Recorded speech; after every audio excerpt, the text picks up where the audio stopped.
ইসরায়েলের ফিলিস্তিনের দক্ষিণাঞ্চলীয় শহর রাফাতে হামলার পাশাপাশি গাজা জুড়ে হামলা আরও তীব্র করেছে। এবার হামলা করল গাজার মসজিদে।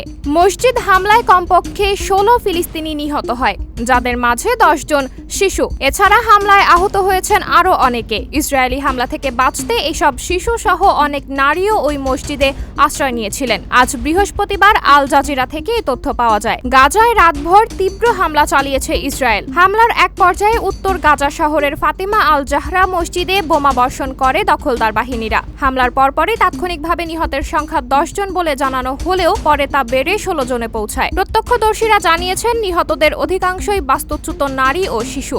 মসজিদটিতে একটি কোরআন স্কুলও ছিল। সেই সঙ্গে হামলায় দারাজের পাশাপাশি আল সাহাবা স্ট্রিটের মসজিদ এবং আশেপাশের ভবনগুলোও মারাত্মকভাবে ক্ষতিগ্রস্ত হয়েছে। প্রতিবেদন হতে আরও জানা যায়, মধ্য গাজার নুসাইরাত শরণার্থী শিবিরে আলাদা আরেকটি ইসরায়েলি হামলায় কমপক্ষে ৮ জন ফিলিস্তিনি নিহত হয়েছেন। নিহতদের বেশিরভাগই নারী ও শিশু।